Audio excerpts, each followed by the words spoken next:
What's up, everybody? Remington from Impulse Creative, and today we're going to talk about how to set up your email capture in Drift so that the playbook doesn't end in a constant loop of nothingness if someone doesn't fill out the right email.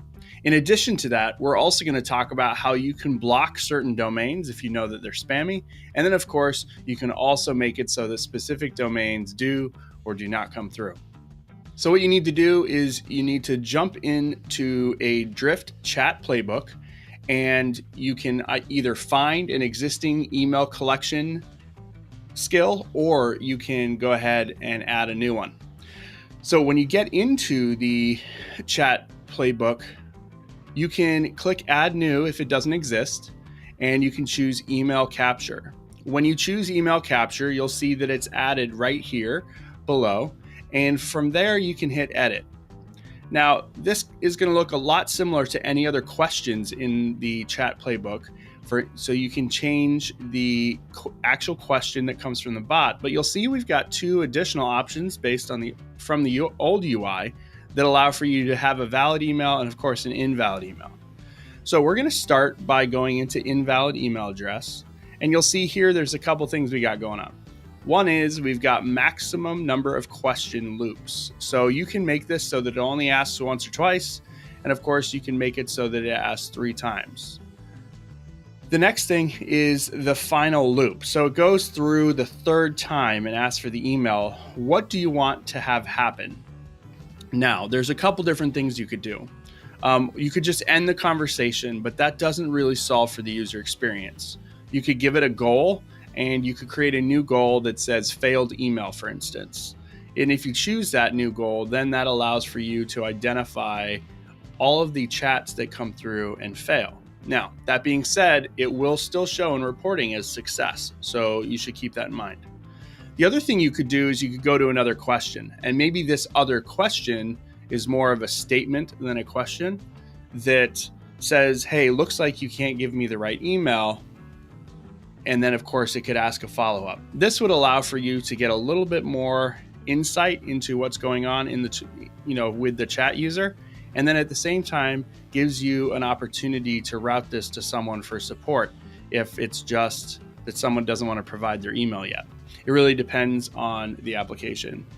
And then, of course, you can have it loop, so you can have it go through and ask a series of questions again. But the final loop, of course, you wouldn't want it to loop all over again. So those are the settings in the final loop. So you can choose also what the bot says when it didn't understand. And this is where you could take it to that next conversation, if not. So once you have the invalid email address settings set up, then you should go over to the valid email settings. And this is where things can get fun. So obviously someone is going to provide their email address. You would then want to have them go to a qualified goal, for instance. And then, of course, you've got the message that happens once the bot gets an accepted email address. Now, what you can also do here is you can apply certain rules to certain domains. This is a new feature with the new Drift UI that allows for you to get a little bit more control over this email capture tool. So you can go ahead and turn that on, and what you'll see is you'll have a list of email addresses that are in the system. Now, by default, these are all the free email systems that you could have. And of course, you can also include known spam domains. And this comes from a directory of spam domains that Drift knows about.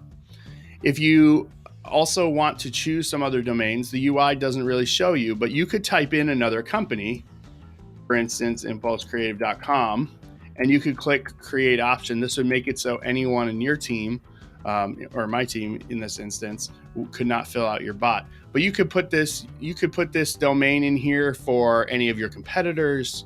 You could put the domain in for people that come through and constantly are testing your bot out when you just want them to actually come through and finish.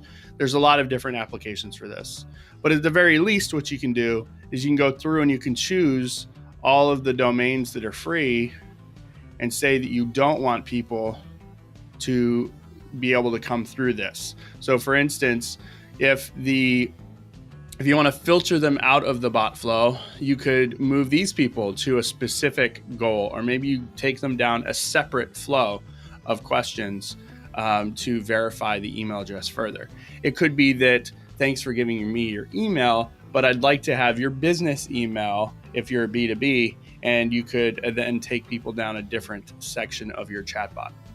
So once you get that information, then what you can do is you can choose what the bot would say upon success. And so you've got your main message here for the valid email. And then if they go through any of your filters, of course, you have your action and what you would want them to say. So for instance, they filled out with a Gmail address.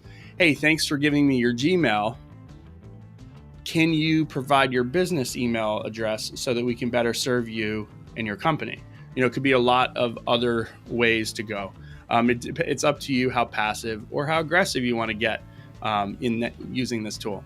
So once you've chosen all of your options, you can click save and then of course apply changes, and then just make sure that your email question is connected to the other questions on your bot, and set up the goals and of course the meetings and anything else as you would do normally. So if you have any other questions about conversational marketing or Drift, please feel free to reach out to me at Remington Begg on Twitter. If you'd like to see other tutorials we've done, you can go ahead and you can do that right here. And if you would like to subscribe to our daily videos, you can go ahead and do that right here. Until next time, I'm Remington from Impulse Creative. Have a great day.